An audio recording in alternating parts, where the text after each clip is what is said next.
My name is Jane Winland, and I am the Director of the Science and Engineering Libraries here at Columbia. I have had the privilege of working for libraries here at Columbia for over 4 decades now, and have seen a variety of, variety is not the right term, a massive number of changes, although some things do stay the same. And one of the things that has remained relatively stable is we've got to have a plan. I'm going to read a couple of quotes here after my colleagues introduce themselves and see how they react to these quotes that I hope will set off a lively conversation. So would you like to introduce yourself, please? Sure. My name is Miguel Figueroa. I'm at the American Library Association working on a Future of Libraries project that we're terming the Center for the Future of Libraries, with thanks to IMLS for their support and to the American Alliance of Museums that started a Center for the Future of Museums that we're arranging a lot of our work around. And mainly the 3 things that I'm currently working on are identifying trends that would be relevant to libraries and the communities that they serve, extending our conversation out to some external partners and experts to encourage them to dialogue with us about what the future of libraries and librarianship might be. And then also to try and create a space within our association that can focus on innovation and foresight and futuring techniques, both for planning tools and also for the improvement of libraries. Hi, I'm Elliott Shore. I'm the executive director of the American. Sorry. It's okay. And it's not American, it's American and Canadian. The Association of Research Libraries has been in that role for 2 years. And when I was asked to take this on, the first thing that I was asked to do was to work on a strategic plan. And if we get to that kind of a conversation, the word plan is a word I think is a 19th and 20th century word, not a 21st century word. So we actually thought about a strategic thinking and design process that has led to, I think, a lot of the kinds of things that we're talking about today. So I'm sitting here thinking about all of the things that we worked on this past year that have been mentioned and that are parts of what we want to do. And that planning process, I'll use that term, was funded also by the IMLS and Mellon. So it's lovely to be able to follow that panel as we talk about how we got there. Good afternoon. I'm Deanna Markham. I'm the managing director of Ithaka S&R, which stands for Strategies and Research. Our aim is to help the scholarly ecosystem, libraries, publishers, higher education, make the successful transition to the digital environment. One of the articles that prompted my thinking is from the July 18th, 2014 issue of the Chronicle of Higher Education. And the title of the article is, "How do you plan the campus of the future? ? Try not to." And the article goes into quite a lot of detail about Dan Huttenlocher. Dean Huttenlocher is Cornell's Tech School new dean. And if you've read a lot about the tech school, you know that it's really based on, I'm really not the right person to talk about it, but innovation and change, et cetera. Another article that I found interesting was it's from the January 2014 issue of the Harvard Business Review, and it's called "The Big Lie of Strategic Planning." And to quote a couple of things from the article, one says it's truly a terrible way to make strategy, referring to strategic planning. It may be an excellent way to cope with fear of the unknown, but fear and discomfort are essential parts of strategy making. In fact, if you're entirely comfortable with your strategy, there's a strong chance it isn't very good. True strategy is about placing bets and making hard choices. Any reactions to these 2 quotes? Does it matter? Take your pick. Well, you know, it's interesting. I think I just had our board meeting this week, and the purpose of the board meeting was to hear our 3-year strategic plan. And So I've spent a lot of time on a strategic plan in recent days, and what it is it's a way to articulate your vision. It's not the plan, really, because you're right, you have to keep making changes, and things come up and you have to adjust and move on. But it is a way to describe in simple terms what the single vision is. Why does this matter? So you really move away from strategy to where are we trying to go? And I think it's important to hold on to some structure. I don't really care what we call it, but some structure that forces us to say in simple terms what it is we're doing and why it matters. And it's also a way to bring other people in the organization along with you. It's so important to have a structure for doing that, and it's a way for people to buy in. I was thinking about what Josh and Maura and Dom were just talking about software and emulation and trying to save it. And that what Josh was talking about was that one piece of software is linked to another, or you use 6 or 7 of them. And we were thinking about in our strategic thinking and design process that this is what one would call a wicked problem. I mean, it's not something that I think one of the problems with strategic planning that I think you were discussing before is a classic American cultural way to do things. You break it down into 20 different parts, you name all the problems, and you work on them one at a time, which of course doesn't work anymore.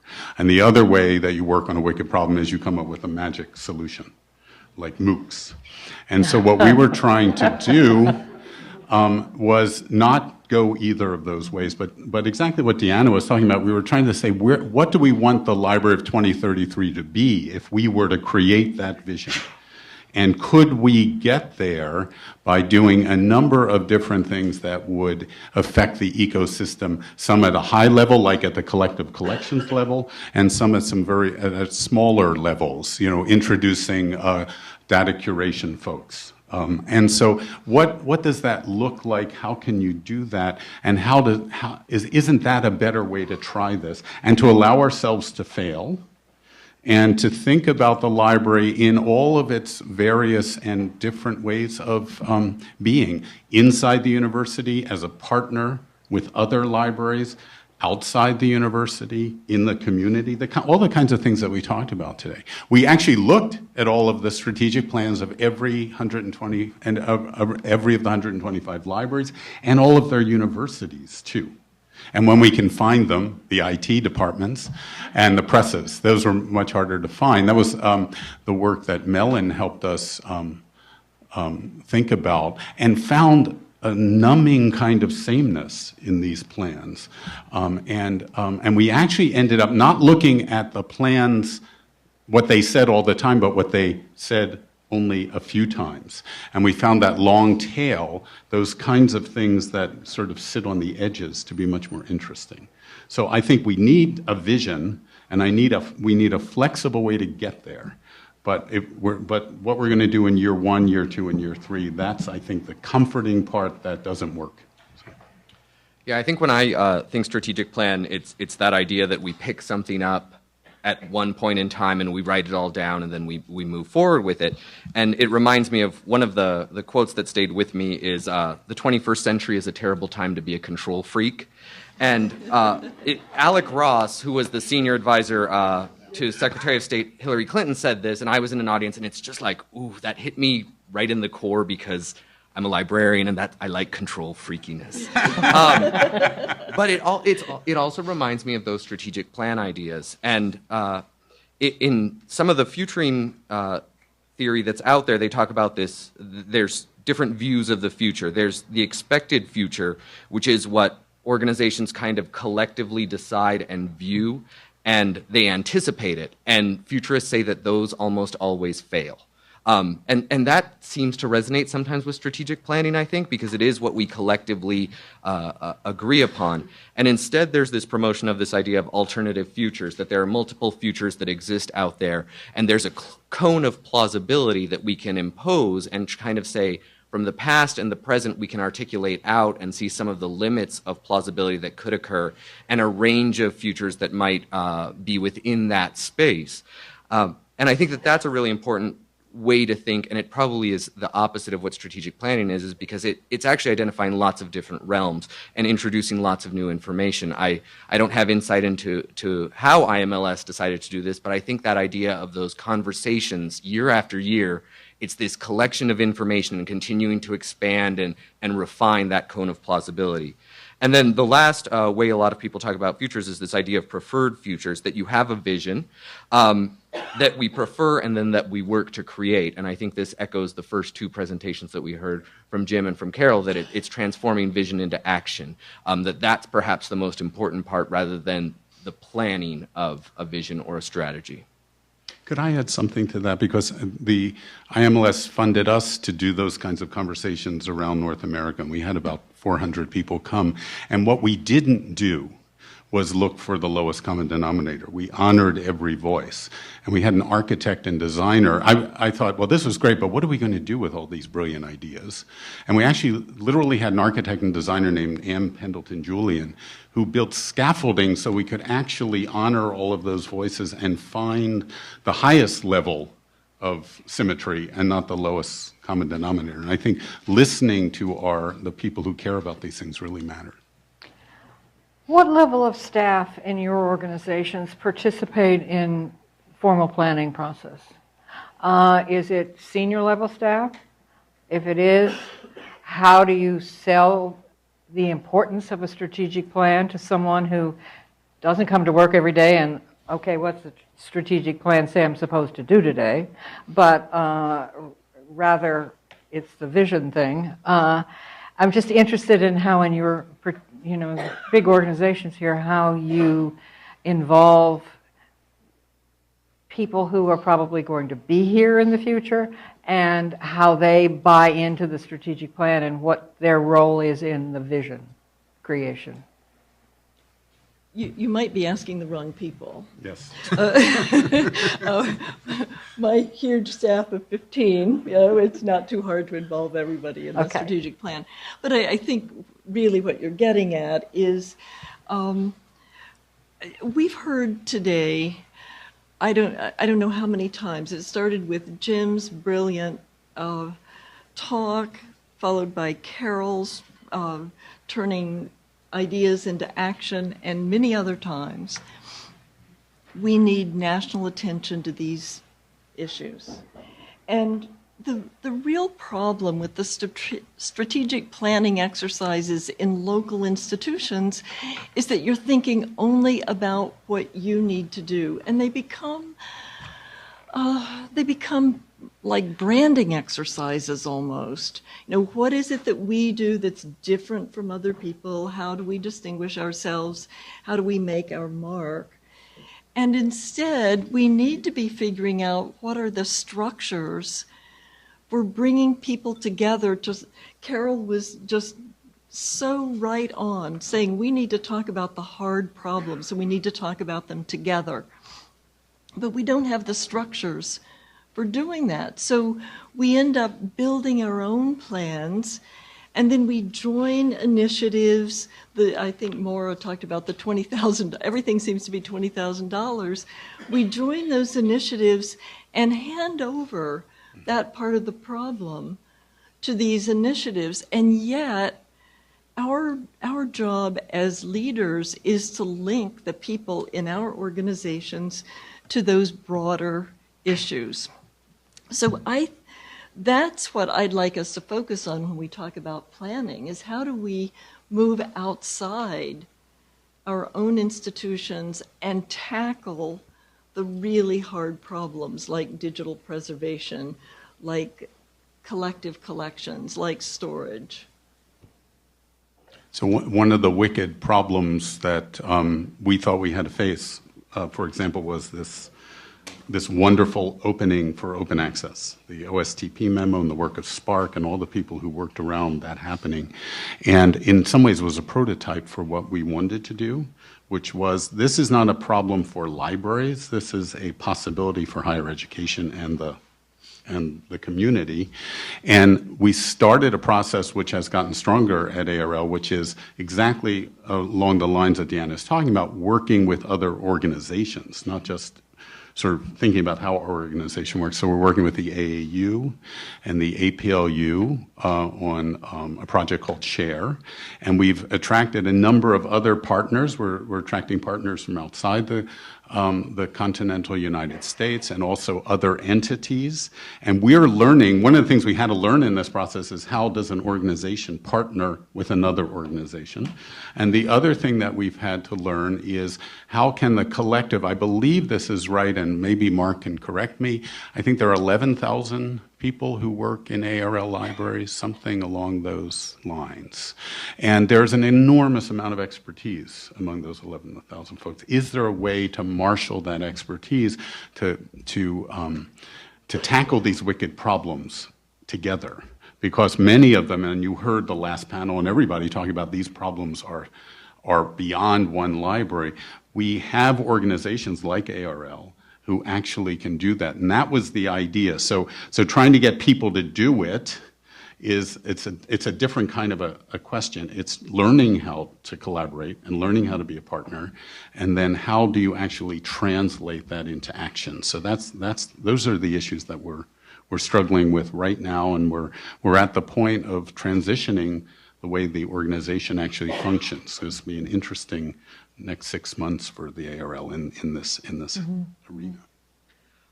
In who to involve, how do we explain the American Library Association? Go ahead. Yeah, we're anxious to hear. You didn't give me enough time. But as we embark on a strategic plan for ALA, I think we, of course, have a great resource of members and supporters and partners that are helping us with that strategic plan, and I think that's going incredibly well.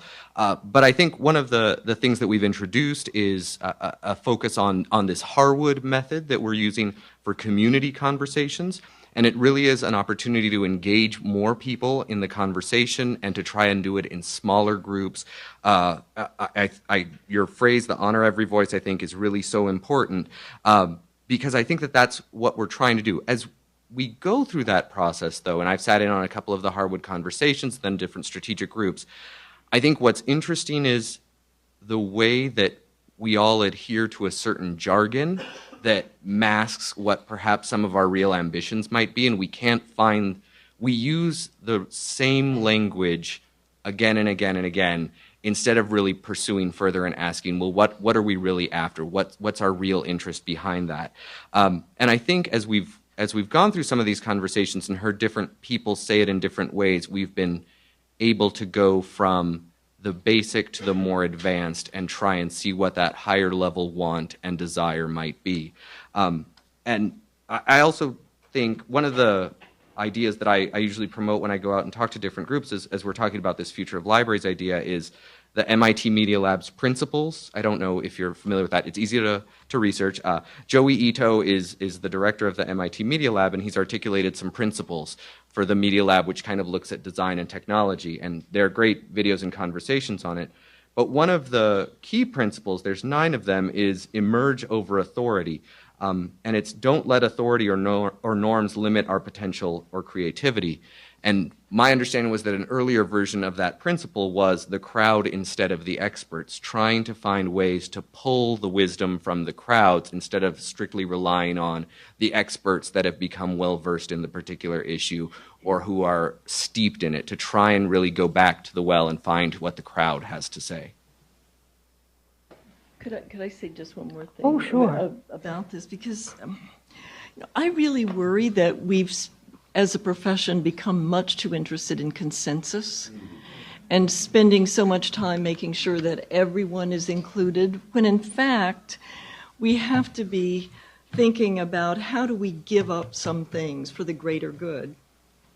And what we're not good at is stepping back and saying,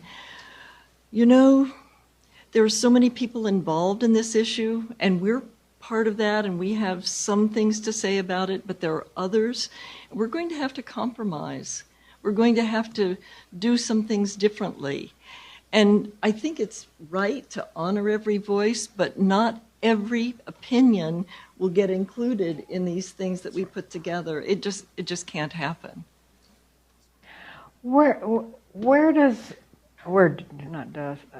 Risk and creativity, where do they fit into long-range planning? Or is there such a thing as long-range planning? Is that a term from the past? Is that a term of the 80s? Week-long planning is better.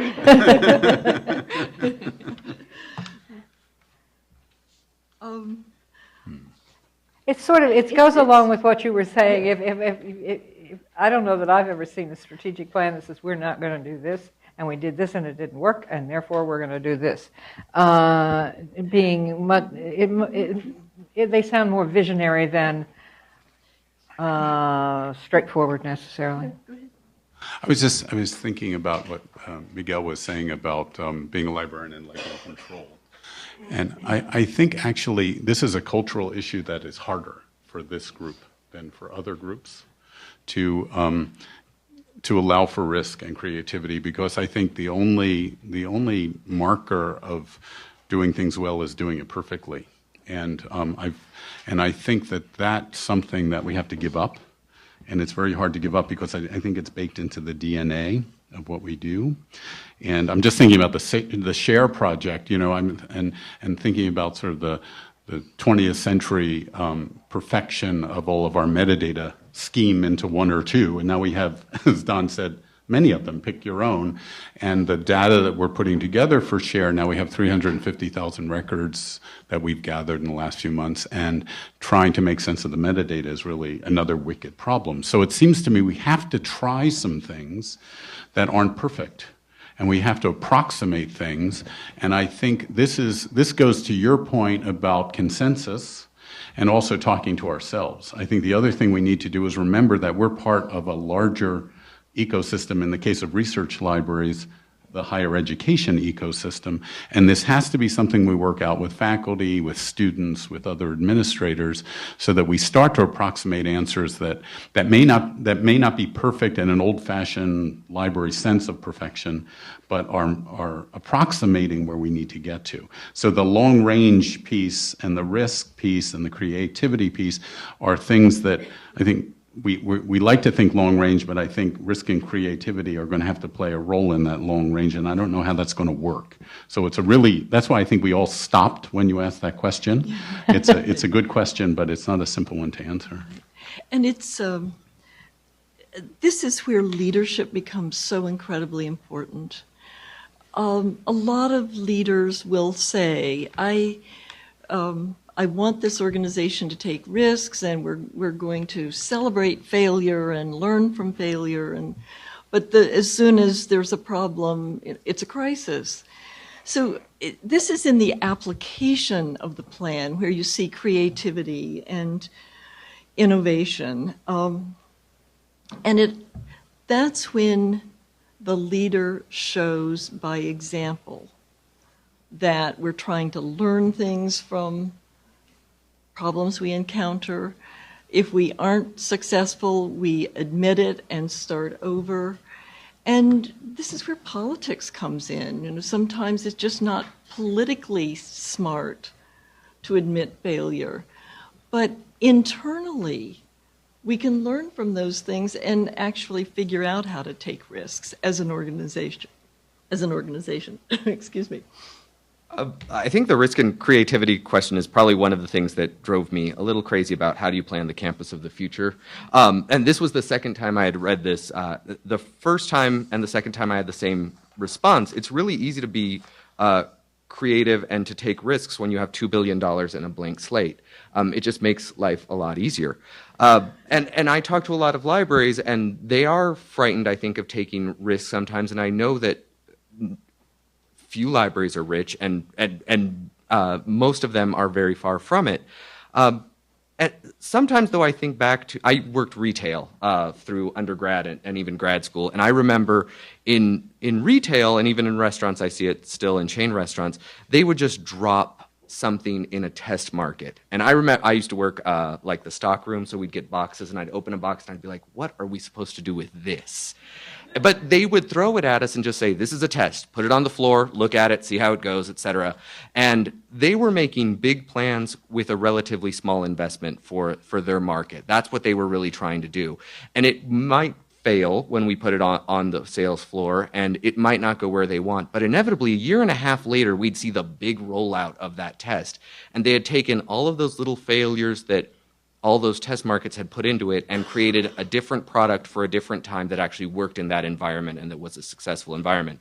And I know that there are some libraries who are very successful at finding ways to do that small drop test and say, let's just test this here, see how it works, learn from it, and then move forward. And it's a smaller investment than the full-fledged risk.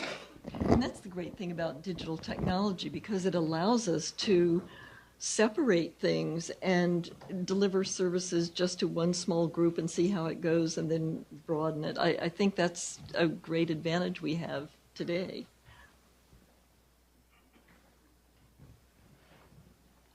Thank you all very much. Anything else you would like to say? My experience has been about planning for space.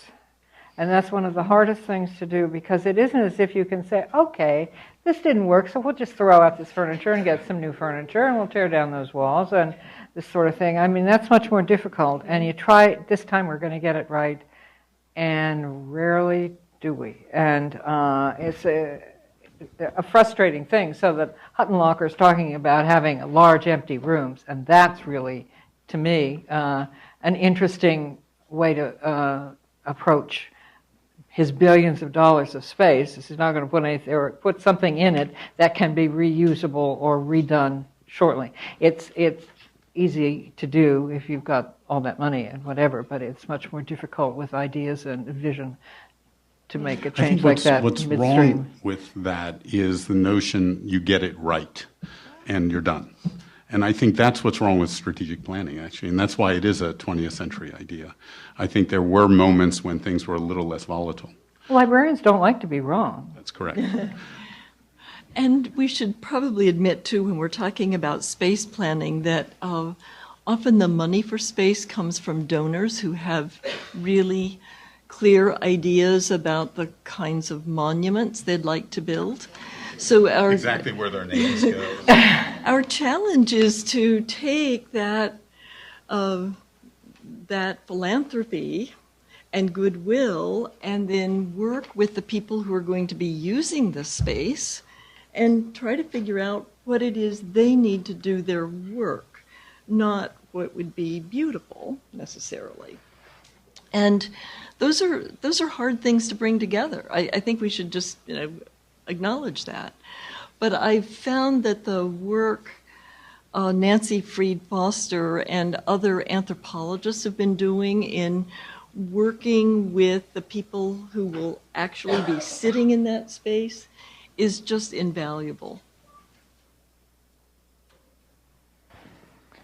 Do we have any questions? We do.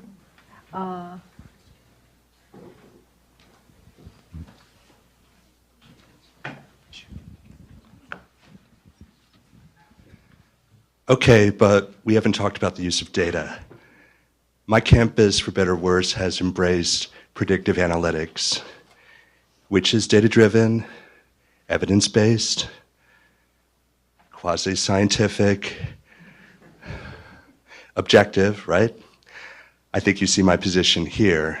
But what's left at the wayside is imagination, the what if.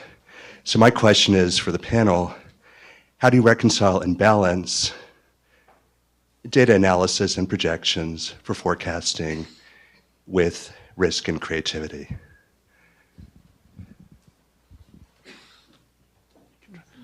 So I think that, I didn't know how much of that was meant ironically and how much wasn't, but I think that there's all kinds of data, and some of it's qualitative and some of it's quantitative, and I think often when we say scientific, we mean quantitative data, and I think that's why I describe this as a wicked problem. I think one of the things we're learning, and one of the things that Krista was talking about in the CLEAR Fellows program, where we started out with almost all humanists, and now it's a wonderful mix of social scientists and scientists, hard scientists, and humanists, is when we get them together in a room and have them together for a week, one of them raises their hand and says, which one of us is a humanist and which one is a social scientist? I think if we start moving across these barriers, and I've seen this many times in my own life. I'm a historian, and I've been with hard scientists a lot, and we have a lot to say to one another. And it seems to me these are not hard categories anymore, where, creativity sits here, a certain kind of data-driven way of doing, evidence-based, hard data-driven way is over here, and there's a creative touch, a humanist place over there. I think that is also part of the 20th century, and that's also part of what we need to get beyond. That's what I think the most creative kinds of strategic thinking processes try to do. We didn't just talk to the heads of the libraries, although we talked to the heads of most of the area libraries. We had faculty members, we had community members, we had AULs, we had scientists, humanists, because I think the real crowdsourcing brilliance is in trying hard to put all of those ways of thinking together. It's very, very difficult. And sometimes, if the fashion is a certain kind of data-driven answer is the one that's going to be accepted for political reasons on your campus, you might have to move to that direction. But I think our job is to show some leadership and try to draw from all of those spaces. So that's the way I think about it. Rob?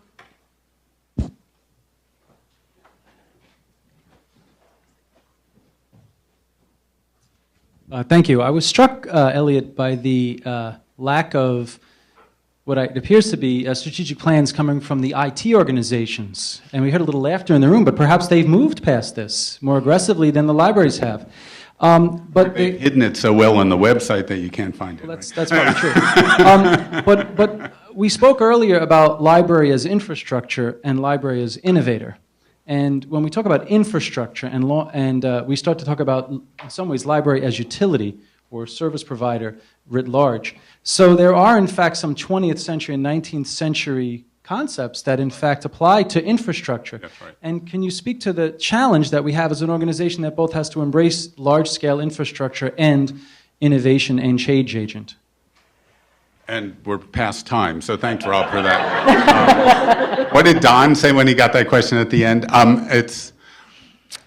I think if you were to design a library today with the $2 billion, or a campus, I don't know if you'd have a library, an IT organization, a press, a museum, and you name it, a digital humanities center, and they're all funded differently, run by different people, report to different people, and never talk to one another.